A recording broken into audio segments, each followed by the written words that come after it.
Look at this. This is a gray wolf, a biological masterpiece. It can crush bones with its jaw, survive -40 degrees, and hunt in perfect coordination. It is the definition of apex predator. Now, look at this. This is Princess. She is vibrating because the air conditioner is too cold. She is afraid of the doorbell. If a hawk flies over the yard, she is technically considered a snack. Here is the crazy part. They are the same species. They share 99.9% of their DNA. If you put them in a room, the wolf wouldn't even recognize the Chihuahua as a relative. He would probably recognize it as an appetizer. How did this happen? How did humanity take the god of the forest and turn it into a vibrating purse accessory?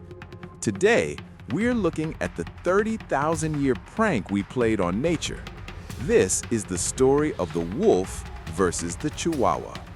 Let's go back 30,000 years. Humans were struggling. We were slow, weak, and squishy. Wolves were the competition. We were enemies.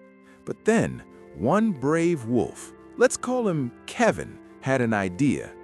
Kevin smelled meat cooking on a human campfire. Kevin thought, I could hunt a bison and maybe die, or I could just look cute and eat their leftovers. Kevin chose the leftovers, and that was the moment everything changed. We made a pact.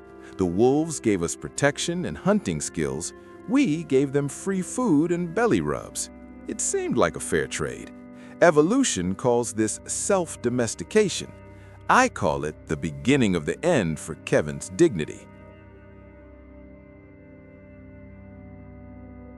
Over generations, the wolves that were friendlier got more food. The aggressive ones got, well, fired. Slowly, their ears flopped down. Their snouts got shorter. Their tails started wagging. They became dogs. For a while, it was great.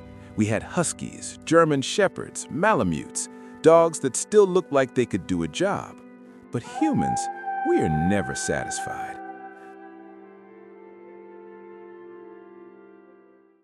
Fast forward to the Victorian era. This is where things got weird. We stopped breeding dogs for function, hunting and guarding, and started breeding them for fashion. Rich people didn't want a warrior, they wanted a distinct accessory. They wanted something that could fit in a sleeve.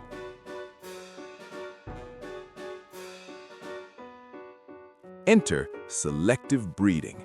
Imagine taking a wolf and saying, I like the aggression, but can you make it the size of a rat and give it the eyes of a stress-induced panic attack? Bam! The Chihuahua. The Chihuahua is a biological paradox. It has the brain of a wolf trapped in a body that can be defeated by a staircase. Because we shrank their skulls, their brains are literally squeezed. That's why their eyes pop out. That's not cuteness, that's just lack of real estate. They constantly tremble. Is it cold?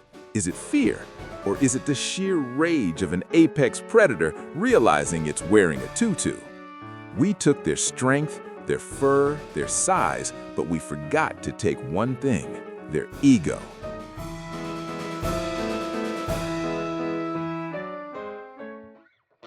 Have you ever noticed that a golden retriever usually chill, but a Chihuahua is ready to fight God at any moment? Science calls this small dog syndrome. I call it compensation. Deep down, the Chihuahua thinks it is still a wolf. When a Chihuahua barks at a Great Dane, it doesn't know it's small. In its head, it is 100 pounds of pure muscle.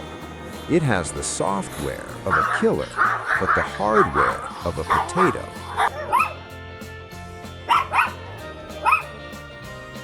It's actually tragic.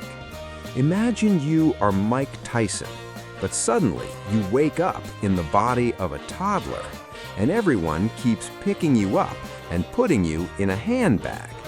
you would be angry too. You would bite ankles too. Their aggression is not bad behavior. It's a desperate scream for respect.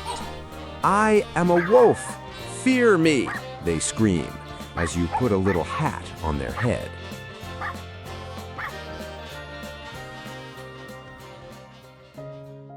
But here is the beautiful tragedy of it all. We messed up their genetics. We gave them breathing problems, anxiety, and fragile bones.